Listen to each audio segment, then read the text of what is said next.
건강하려면 흰쌀밥보다는 잡곡밥을 지어서 먹어야 한다고 알고 계시는 분들 많으시죠? 하지만 좋다고 하는 잡곡밥도 먹으면 안 좋으신 분들도 있습니다. 여러분 안녕하세요. 사랑하며 건강하게 100세 이상 사랑건백입니다. 오늘은 잡곡밥에 대한 이야기를 하려고 합니다. 오늘 영상 끝까지 봐주시고 좋아요와 구독 알림 설정해 주시면 정말 감사하겠습니다. 남들에게는 다 좋다고 하는 잡곡도 나에게 맞지 않는다면 안 좋습니다. 건강의 기준은 식품에 있는 것이 아니라 나에게 있습니다. 현재 나의 몸 상태에 따라 달라지죠. 식품을 드시려는 목적이 무엇인지, 그리고 그걸 드시는 분의 체질과 맞는지, 현재 그분의 건강 상태, 즉 다른 질환과의 관계를 고려해서 드셔야 합니다. 자, 오늘의 주제 잡곡밥. 잡곡밥이 건강에 좋다라고 생각하는 것 자체도 사실은 잘못된 인식을 가지고 있다라는 것입니다. 잡곡밥이 건강에 좋다라고 하는 가장 큰 이유는 다양한 영양소를 섭취할 수 있어서입니다. 영양에 있어서 중요한 것은 균형으로 많이들 알고 계시지만 골고루 섭취하시는 것입니다. 균형하고 골고루 조금 다른 개념을 가지고 있습니다. 골고루 영양소를 섭취하기에 아주 좋은 방법 중에 하나가 바로 잡곡밥을 드시는 것입니다. 그러나 잡곡밥을 드시는 것이 더 안 좋으신 분들도 계십니다. 잡곡밥은 쌀밥에 비해서 식이섬유가 많이 들어있는데요. 그렇기에 소화가 잘 되지 않습니다. 그래서 소화력이 떨어지시는 분들은 안 좋을 수도 있습니다. 소화력이 약한 아이들에게는 잡곡밥보다는 그냥 백미가 더 좋을 수 있습니다.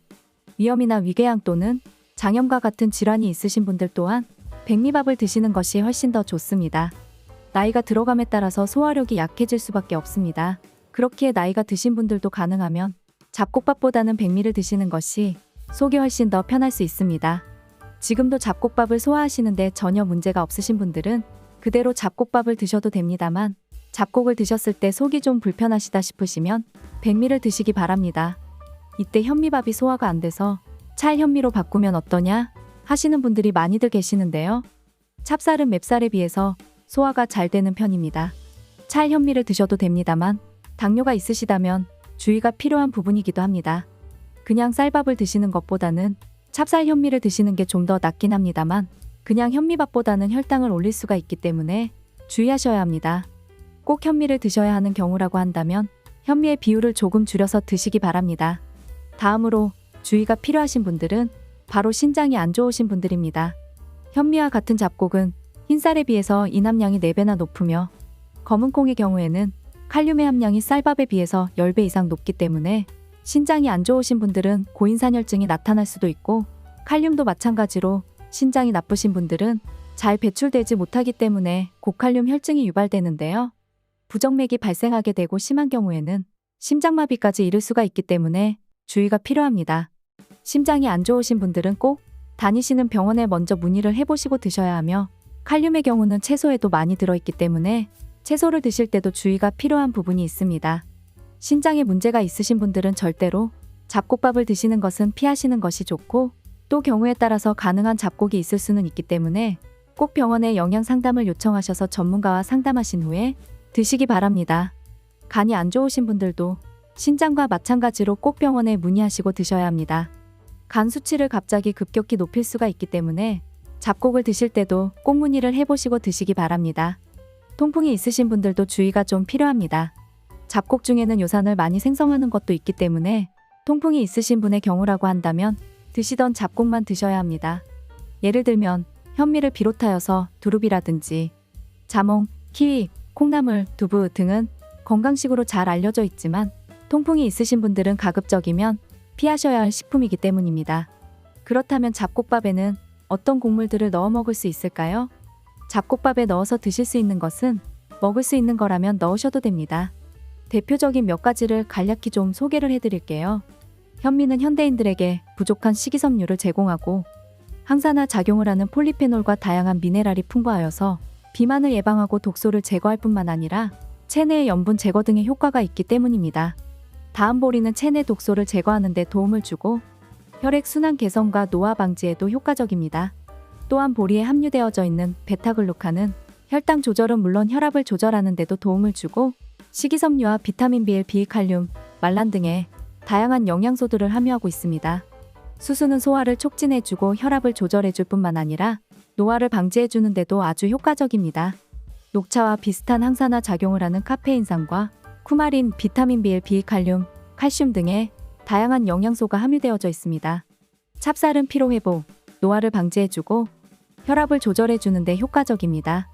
식이섬유와 비타민 B1, 비칼륨 등의 영양소를 함유하고 있습니다. 식당에 가면 자주 나오는 조입니다. 비타민과 미네랄을 보충해 주어서 면역력을 강화하는 효과가 있습니다. 우리 흔히들 곡기라고 하죠. 곡물의 기운은 바로 씨물에 들어있는데요. 단위 면적당 가장 많이 가지고 있는 것이 바로 조입니다. 개인적으로는 위가 안 좋으신 분들께 가장 많이 권해드리는 잡곡 중에 하나입니다. 기장은 변비를 개선해주고 혈압을 조절해줄 뿐만 아니라 혈당 조절에도 아주 효과적인데요. 기장에는 칼슘과 칼륨 그리고 비타민 B1, B 식이섬유 등이 아주 풍부하게 함유되어져 있습니다. 마지막으로는 요즘 인기 있는 귀리입니다. 단백질 함량도 아주 높은 편이고 특히 귀리 식이섬유는 혈당을 낮추는 데 탁월하다고 하여서 식약처로부터 기능성 원료로 인정받은 식품입니다. 당뇨가 있으신 분이시라면 적극 추천드리는 잡곡입니다. 잡곡밥은 어떻게 지어 먹는 게 좋을까요? 이것도 아주 중요한 부분 중에 하나입니다. 잡곡밥은 소화가 잘 되도록 밥을 지어야 하고 잘 퍼지지 않기 때문에 밥을 하기 전에 물에 충분히 불려서 하시는 것이 아주 중요합니다. 현미의 경우는 밥 짓기 전에 최소 3시간 이상 불리셔야 합니다. 검은콩이나 대두 같은 경우에는 최소 하룻밤 정도는 불리셔야 딱딱한 게 조금 더 물러질 수가 있습니다. 각자에 맞게 물에 불려서 드시면 되는데요. 시간을 정해서 해보시고 좀 더 되다 싶으시면 불리는 시간을 늘리시면 됩니다. 잡곡밥을 지으실 때 가장 중요한 것은 잡곡밥 자체를 한 번에 불리시기보다는 특성에 따라서 따로따로 불린 뒤에 한꺼번에 섞어서 밥을 지으시는 게 가장 좋은 방법이 될 수 있습니다. 일단 일반 백미를 하실 때보다는 밥물을 좀 충분히 잡아주셔야 한다는 것입니다. 밥물도 함께 넣은 잡곡의 비율에 따라서 조금씩 다르기 때문에 드셔보시면서 약간 조절을 하시면 됩니다. 또 한 가지 주의하셔야 될 부분이 있는데요. 잡곡밥은 일반 백미보다 빨리 실 수가 있기 때문에 남은 밥은 포장하셔서 냉장 보관을 하시거나 소분해서 냉동 보관을 하시는 것이 좋습니다. 잡곡밥을 처음 시도하시는 분들은 처음부터 잡곡의 비율을 높게 잡지 마시고 맨살의 비율을 9, 잡곡의 비율을 1 정도로 잡곡을 좀 작게 잡으셔서 시작하시다가 점점 잡곡의 비율을 높여가시는 것이 좋습니다. 한 번에 여러 가지 잡곡을 많이 넣어서 드시는 것도 좋지만 서너 가지 잡곡을 넣어 드시는 것이 좋고 3개월에 한 번씩은 넣으셨던 잡곡을 바꿔가시면서 드시는 것이 영양학적 측면에 더 효율적인 방법입니다. 한 가지만 너무 오래 드시는 것도 잡곡밥이 가지고 있는 영양을 섭취하는데 방해가 될 수 있기 때문입니다. 그리고 잡곡밥은 백미보다도 피트산을 비롯하여서 쿠마린 같은 항산화 기능은 있으나 독성을 가진 성분도 있기 때문에 민감하신 분이시라든지 간이 안 좋으신 분, 그리고 신장이 안 좋으신 분들은 주의가 필요하다는 거 꼭 기억하시기 바라며 앞서 말씀드린 독성 때문에 잡곡을 불린 물은 반드시 밥을 지을 때 다시 사용하시지 마시고 꼭 버려주시길 바랍니다. 어떤 잡곡과 어떤 잡곡의 궁합이 잘 맞느냐 안 맞느냐 궁금해하시는 분들이 많이 계실 것 같은데요. 그것은 드시는 분의 체질 또는 건강 상태에 따라 달라지기 때문에 맞다, 안 맞다 단정 지어서 이야기하기는 어렵습니다. 잡곡밥의 가장 큰 장점은 고른 영양소를 한 번에 드실 수 있다는 사실만 잘 기억하시면 될 것 같습니다. 오늘은 잡곡밥에 대해서 말씀을 드렸는데 어떻게 좀 도움이 되셨나요? 잡곡밥의 가장 중요한 것은요, 균형보다도 골고루 드시는 것입니다. 평상시에 잡곡밥을 드신다면 고른 영양소를 섭취하는데 아주 좋은 방법이 될 것 같습니다. 내 몸에 맞게 상황에 맞게 꼭 섭취하셔서 내 몸에 놀라운 효과를 느껴보세요. 어린아이처럼 늘 웃음 가득하고 건강한 음식 드시면서 항상 행복한 삶을 이어나가시길 바라겠습니다.